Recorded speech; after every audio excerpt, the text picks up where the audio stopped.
Hello students, आज के lecture में हम न्यूमेरिकल्स पर डिस्कस करते हैं। तो न्यूमेरिकल 1 क्या कह रहा है आप लोगों के पास?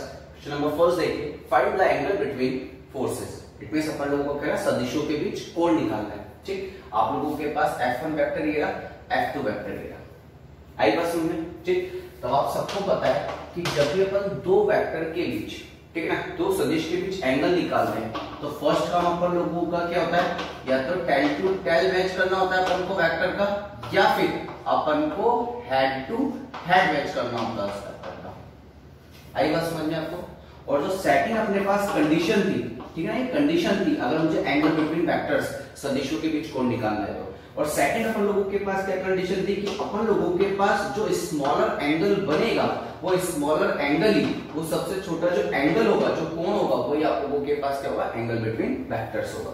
ठीक, तो आप देखना टेल टू टेल या फिर हेड टू हेड, देखो यहाँ पे एक वेक्टर का हेड है, एक वेक्टर का टेल है, और उनके बीच में एंगल कितना बन रहा है, 60 डिग्री बना है। इट मींस ये अपन लोगों के पास एंगल बिटवीन वेक्टर्स सदिशों के बीच कोण नहीं है। ठीक, तो मेरे को क्या करना है, टेल से टेल मैच करना है या हेड से हेड मैच करना है। तो मैं क्या करूंगा, मैं इस वेक्टर F2 को उठाऊंगा यहां से, ठीक, और किधर की तरफ रख दूंगा, आगे की तरफ रख दूंगा, क्योंकि अपन ने बात करी थी, याद करो, किसी भी वेक्टर को बिना उसका डायरेक्शन चेंज करे अपन स्पेस में एक जगह से दूसरी जगह पर ले जा सकते हैं। तो ऐसी कंडीशन पे वो वेक्टर क्या रहता है आपके पास, अनचेंज रहता है, बट उसका डायरेक्शन चेंज नहीं करना है अपन लोगों को। ठीक, तो मैंने इसको यहां से उठाया और उठा के इसको आगे, चलो ऐसे ही खिसका देते हैं अपन आगे, ऐसे खिसकाया और तब तक खिसकाया जब तक कि इसका टेल और इसका टेल मैच नहीं कर जाता। जैसे ही दोनों का टेल मैच करेगा मैं वेक्टर को वहीं का वहीं रख दूंगा। तो ये आप लोगों के पास F2 वेक्टर हो गया, नहीं हो गया? ठीक, अब ये टोटल कितना हो गया आप लोगों के पास, 180 डिग्री। अब 180 में से आप लोगों के पास कितना चला गया, 60 डिग्री। तो ये एंगल आप लोगों के पास कितना होगा, 120 डिग्री होगा कि नहीं होगा?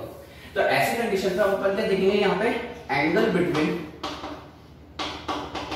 F1 vector and F2 vector, सदिश F1 और F2 के मध्य कोण कितना जाएगा आप लोगों के पास, 120 डिग्री हो जाएगा। आई बात समझ में आप लोगों को?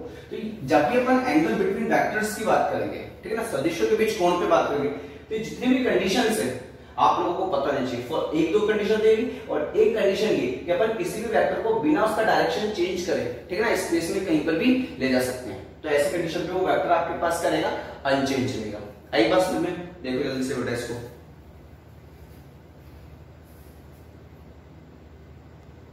नेक्स्ट क्वेश्चन देखो बेटा, क्या कह रहा है, find the magnitude of 3i plus 2j plus k। मतलब आपके पास कोई भी एक वेक्टर दे रखा है 3i plus 2j plus k, तो अपन को उसका मैग्नीट्यूड, इट मींस परिमाण निकालना है। तो अपन मान लेते कोई मेरे पास ये a वेक्टर है, तो a वेक्टर इक्वल टू कितना हो जाएगा, 3i plus 2j plus k। आप देखना फर्स्ट उसने क्या पूछ लिया आप लोगों से, मैग्नीट्यूड, परिमाण।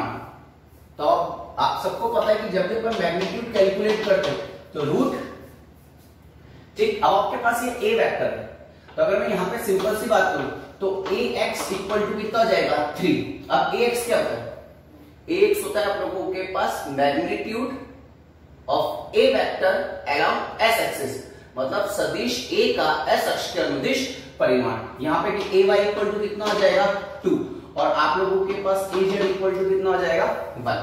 तो यहाँ पर आपके पास कितना हो जाएगा, 3 का स्क्वायर, 2 का स्क्वायर प्लस 1 का स्क्वायर। तो ये कितना हो गया, 9 प्लस 4 प्लस 1।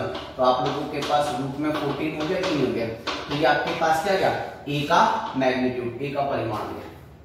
अब आप देखिए इसमें तो इसने मैग्नीट्यूड ही पूछा है, लेकिन अपन यहाँ पे बहुत सारे क्वेश्चन सॉल्व कर सकते हैं। सेकंड देखना, वो आप लोगों से a कैप भी तो पूछ सकता है। a कैप का मतलब समझिए ना, यूनिट वेक्टर, इकाई सदिश। तो आप लोगों के पास a कैप इक्वल टू कितना हो जाएगा, a वेक्टर अपॉन में मॉड में a, ठीक है ना, a वेक्टर अपॉन में सदिश a का परिमाण। a वेक्टर कितना है आपके पास, 3i cap plus 2j cap plus k cap upon में मैग्नीट्यूड, परिमाण कितना है, रूट में 14 हो जाएगा। तो देखो एक ये पूछ सकता है आप लोगों से, ठीक, आप लोगों से वो यहाँ पे क्वेश्चन नंबर, यहाँ पे आप लोगों से डायरेक्शन कोसाइन भी पूछ सकता है। वो क्या पूछ सकता है, डायरेक्शन कोसाइन, दिक्कोज्जय। दिक्कोज्जय का मतलब समझते हो ना आप लोग, cos अल्फा। cos अल्फा कितना होता है, ax अपॉन में a। अब ax की वैल्यू कितनी है, 3, और यहाँ पे कितना है, √14। ये हो जाएगा 3 अपॉन में √14। इसी तरीके से cos अल्फा cos बीटा भी पूछ सकता है। cos बीटा कितना आ जाएगा ay अपॉन में a, ay कितना है आप लोगों के पास 2 और रूट में कितना आ जाएगा 14। इसी तरीके से आप लोगों के पास वो cos गामा भी पूछ सकता है। cos गामा कितना हो जाएगा आप लोगों के पास, cos गामा हो जाएगा आपके पास 1 क्या होता है az अपॉन में a, az कितना है 1 और a का मैग्नीट्यूड कितना है रूट में 14। आई बात समझ। तो इस तरीके से वो आपसे कुछ भी पूछ सकता है कि डायरेक्शन कोसाइन हो गए। अब आप सबको पता है कि cos alpha, cos beta, cos gamma ये एक तरीके से डायरेक्शन कोसाइन होते हैं। और अगर मैं यहां से अल्फा कैलकुलेट करता हूं अल्फा, तो अल्फा इक्वल टू कितना आ जाएगा cos इनवर्स 3 अपॉन में रूट में 14। अब अल्फा क्या होता है, अल्फा एक तरीके से क्या बताएगा एंगल बताएगा कि आप लोगों के पास जो ए वेक्टर है वो एस एक्सिस से कितने डिग्री के एंगल पर है। आई बस में तो अल्फा क्या बताएगा, अल्फा बताएगा कि जो सदिश ए है, ए वेक्टर है वो एस एक्सिस से, एस अक्ष से कितने डिग्री के कोण पर है, वो आपके पास अल्फा होगा। इसी तरीके से बीटा क्या बताएगा, वाई एक्सिस से एंगल बताएगा किसका, वेक्टर ए का। और गामा क्या बताएगा, जेड एक्सिस से एंगल बताएगा किसका, ए वेक्टर का। तो यहां से बीटा की वैल्यू आप लोगों के पास कितनी हो जाएगी, हो जाएगा cos इनवर्स 2 अपॉन में रूट 14 और यहाँ पे गामा इक्वल टू कितना हो जाएगा cos इनवर्स 1 अपॉन में रूट 14 हो जाएगा। आई नहीं बस इसको कुछ भी पूछ सकता है बेटा। आप देखो एक ही इसमें अपन ने कितनी सारी चीजें सॉल्व कर दी, ठीक। तो ये सब सारा आपको आना चाहिए। चाहे वो किसी भी तरीके का वेक्टर देते हैं, मुझे उसका मैग्नीट्यूड भी निकालने आना चाहिए, परिमाण भी निकालने आना चाहिए, यूनिट वेक्टर भी निकालने आना चाहिए, साथ में उसमें मुझको डायरेक्शन कोसाइन भी निकालना आना चाहिए। आई बस समझ में। देखो जल्दी से इसको,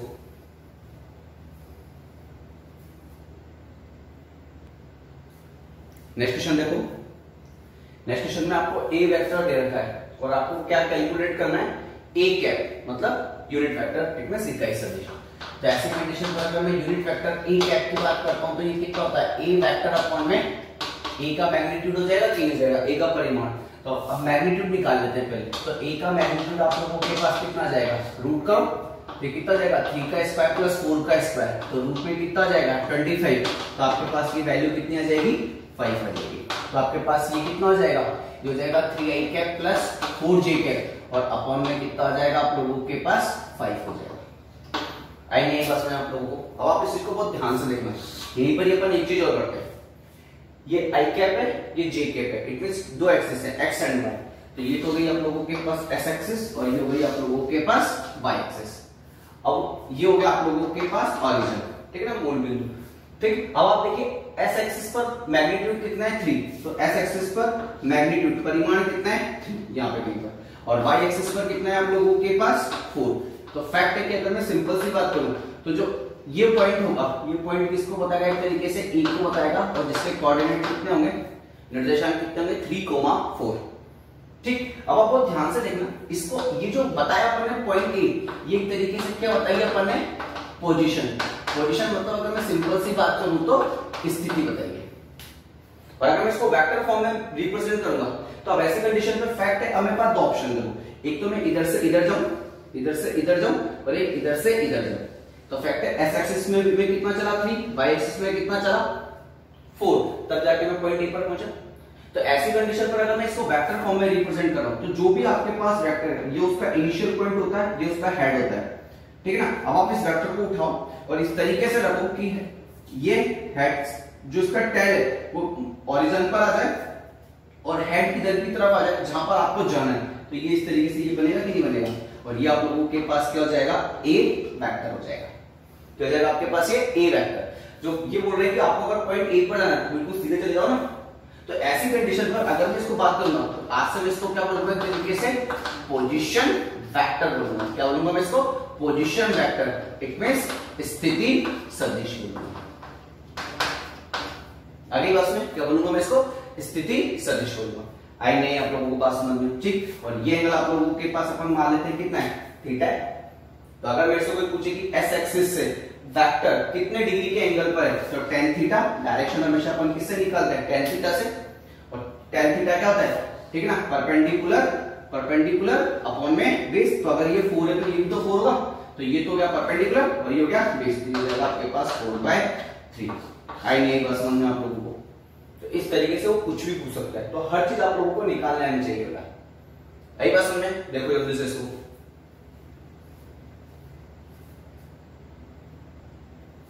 नेक्स्ट क्वेश्चन देखो बेटा, नेक्स्ट क्वेश्चन में क्या कह रहा है, if 0.5 i cap plus 0.8 j cap plus c k cap is a unit vector then find out the value of c। तो आपको ये वेक्टर दे रखा है 0.5 i cap 0.8 j cap plus c k cap और वो क्या है, आप लोगों के पास एक यूनिट वेक्टर है, इकाई सदिश है। तो क्या करें, then find out the value of c। तो देखो अपन इसको इस तरीके से सॉल्व करते हैं। मान लीजिए कि वो कह रहे हैं कि यूनिट वेक्टर है, इकाई सदिश है, तो मैं इसको बोल देता हूं कोई भी n कैप है और n कैप इक्वल टू आप लोगों के पास कितना देगा 0.5 i cap plus 0.8 j cap plus c k cap. अब फैक्टर अगर ये यूनिट वेक्टर है तो यूनिट वेक्टर का मैग्नीट्यूड आपके पास कितना होता है, 1 होता है कि नहीं होता है। तो अपन इसका पूरे का मैग्नीट्यूड लिखते हैं। मैग्नीट्यूड लिखने का एक ही तरीका है आपके पास, क्या, रूट लो 0.5 का स्क्वायर प्लस 0.8 का स्क्वायर प्लस c स्क्वायर। अब n का मैग्नीट्यूड कितना हो गया 1, ठीक है। और यहां पर आप लोगों के पास हो जाएगा 0.25 प्लस 0.64 प्लस c स्क्वायर जाएगा, दोनों तरफ स्क्वायर करते हैं, वर्ग ले ले तो 1 इक्वल टू हो जाएगा, यहां पर कितना जाएगा 9 0.89 प्लस c स्क्वायर, इसको इधर लेके आओ then c square equal to कितना जाएगा 1 माइनस का 0.89 हो जाएगा कि नहीं हो जाएगा। तो ऐसी कंडीशन पे आप लोगों के पास c स्क्वायर हो जाएगा 0.11। तो आप लोगों के पास c की वैल्यू यहां से कितनी जाएगी 0. रूट में 0.1 बना जाएगी। आई बात समझ में, देखो जल्दी से।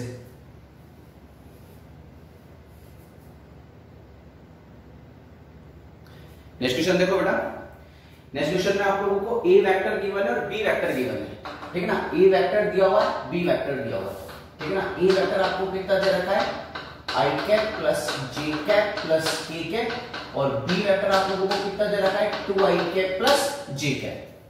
तो आपको सबसे पहले क्या निकालना है, a dot b vector, a vector dot b vector calculate करना है, a vector dot b vector. अब आपको ध्यान से देखना, a डॉट b जब भी कैलकुलेट करता हूं इट मींस ये डॉट प्रोडक्ट हो गया कि नहीं हो गया, ये क्या हो गया आपके पास एक तरीके से डॉट प्रोडक्ट हो गया, अदिश गुणन हो गया। तो आपको ध्यान से देखना, अगर मैं a vector dot b vector करता हूं, ठीक, तो अब i को i से मल्टीप्लाई करूंगा ओनली, ठीक है ना। तो यहां पर कितना है 1, तो 2 इंटू 1 तो कितना आएगा 2 और i cap dot i cap 1 हो जाएगा, ठीक। बाकी i का j के साथ कितना हो जाएगा 0, तो मैं करूंगा ही। फिर j का पास यहाँ पे कितना है 1, अब j का j के साथ करेंगे तो कितना आ जाएगा 1। आगे बात समझ में, उसके बाद तो आगे कुछ। फिर k को i से करेंगे तब भी 0, k को j से करेंगे तब भी 0, तो आपके पास ये 2 प्लस 1 इक्वल टू कितना आ जाएगा 3 आ जाएगा। आई नहीं बस। इसी तरीके से जब मैं बात करता हूं किसके लिए, a क्रॉस b के लिए अगर मैं बात करूंगा तो मैं वही i cap j cap k cap लिखूंगा। अब सबसे पहले कौन है a, तो a के साथ कौन है 1 1 1 और b की बात करूंगा तो यहाँ पे कितना है 2 1 और k के साथ यहाँ पे रखूं, यहाँ पे मैं 0 k कैप लिखूं ना, तो यहाँ पे कितना है आपके पास 0। तो ऐसी कंडीशन पे जब अपन इसको सॉल्व करेंगे तो देखना a cross b equal to सबसे पहले कौन आएगा i cap minus j cap plus k cap आ जाएगा। अब आपको ध्यान से देखना, i कैप की बात करता हूं तो इसको छुपा दूंगा इस तरीके से, इसको इससे मल्टीप्लाई करूंगा, इसको ऊपर से नीचे मल्टीप्लाई करेंगे तो 1 इंटू 0 0 और 1, तो ये हो जाएगा आपके पास 0 माइनस 1। इसी तरीके से जब j कैप पे आऊंगा तो इसको छुपा दूंगा तो 1 इंटू 0 0 ऊपर से नीचे 1, ये तो छुप गया ना देखो, तो 1 इंटू 0 और यहाँ पे 2 हो जाएगा, तो हो जाएगा 0 माइनस 2। k कैप की बात करूंगा तो इन दोनों को छुपा दूं तो 1 और यहाँ पे हो जाएगा 2, तो 1 माइनस 2, पहले 1 फिर 2। आगे बस में तो आप लोगों के पास a क्रॉस b कितना हो जाएगा, a cross b equal to हो जाएगा यहाँ पर माइनस i कैप, यहाँ पे माइनस 2 बाहर आएगा तो प्लस 2 j कैप, यहाँ पे माइनस 1 बाहर आएगा तो माइनस का k कैप। ये आपके पास a क्रॉस b निकल के आ गया। और अगर मैं इसका a क्रॉस b का मैग्नीट्यूड लिखना है तो मुझे परिमाण लिखना है तो रूट लगाऊंगा, यहाँ पे कितना है माइनस 1 का स्क्वायर प्लस 2 का स्क्वायर प्लस माइनस 1 का स्क्वायर, तो 1 4 5 प्लस 1, तो ये रूट में कितना आ जाएगा आप लोगों के पास, रूट में 6 हो जाएगा। आई नहीं बस में देखो जल्दी से इसको एक बार।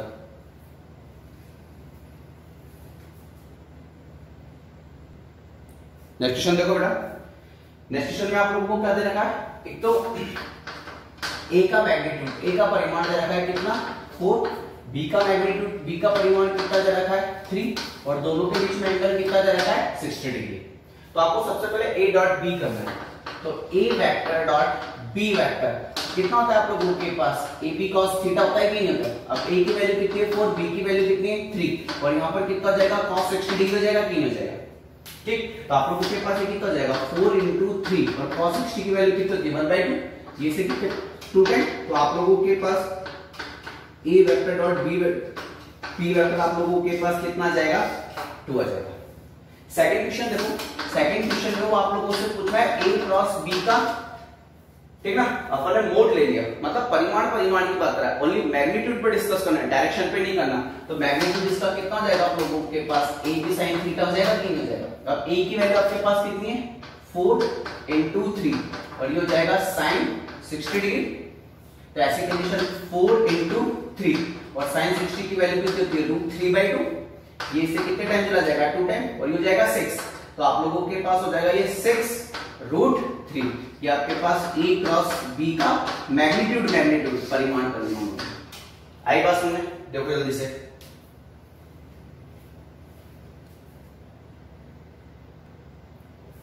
नेक्स्ट क्वेश्चन देखो बेटा, नेक्स्ट क्वेश्चन में वो क्या कह रहा है आप लोगों के पास कि a प्लस बी का जो a vector plus B vector का मॉड है, इट मींस अपन को a vector plus b vector के परिमाण पे बात करनी है कि a vector plus b vector का जो मैग्नीट्यूड है, जो परिमाण है, वो a के मैग्नीट्यूड के और b के मैग्नीट्यूड के इक्वल है।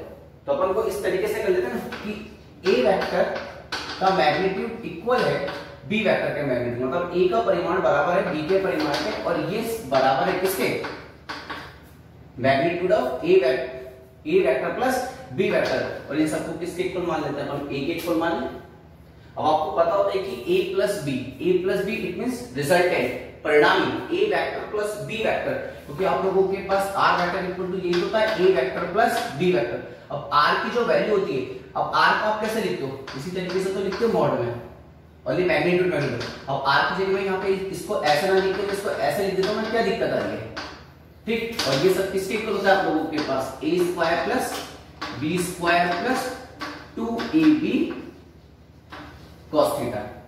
अगले बस में तो आप देखना a प्लस बी का जो मॉड है, a प्लस बी का जो मॉड है वो किसके इक्वल है, a के इक्वल।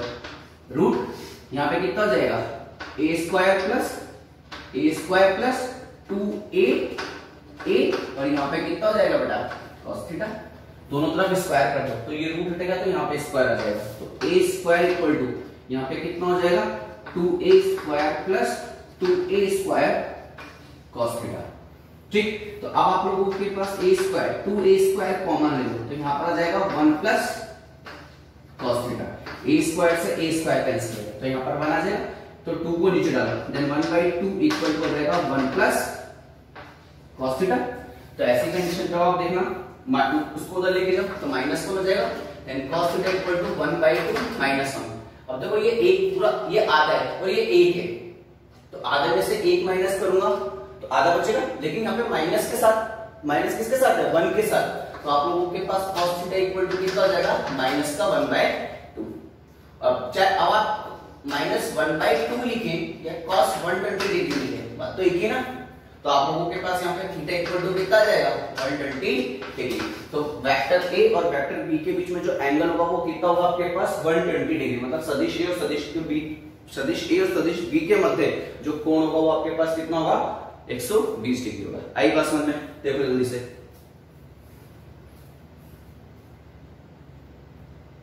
नेक्स्ट क्वेश्चन देखो बेटा, नेक्स्ट क्वेश्चन में आपको दो फोर्सेस दे रखे हैं 5 न्यूटन एंड 7 न्यूटन और उनके बीच का जो एंगल है, ठीक है ना, जो कोण है वो 60 डिग्री दे रखा है। तो आपको रिजल्टेंट फाइंड आउट करना है। और फैक्टर रिजल्टेंट का मतलब F नेगेटिव तो होता है ना, then F net vector equal to कितना होता है F1 vector plus F2 vector ले लो, ठीक। अब आप लोगों को F1 का मैग्नीट्यूड कितना दे रखा है 5 और F2 का मैग्नीट्यूड परिमाण कितना दे रखा है 7 न्यूटन और दोनों के बीच में एंगल थीटा इक्वल टू कितना दे रखा है 60 डिग्री।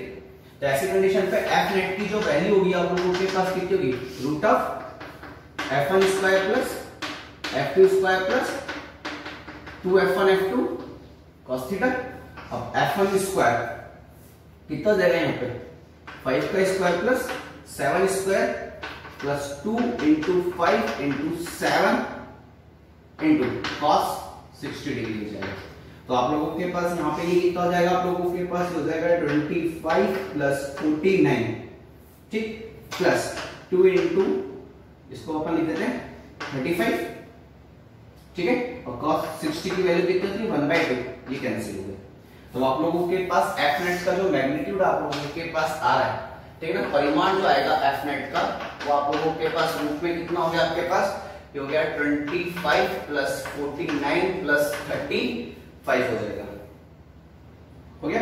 तो 5, तो अगर यहाँ पे कितना जाएगा, ये 40, ये हो गया 60 और 49, तो आपके पास भी हो जाएगा कितना 109 मिलता है। ये किसकी वैल्यू आ गई आप लोगों के पास निकल के, एफ नेट की वैल्यू निकल गया। आई बात समझ में, ठीक।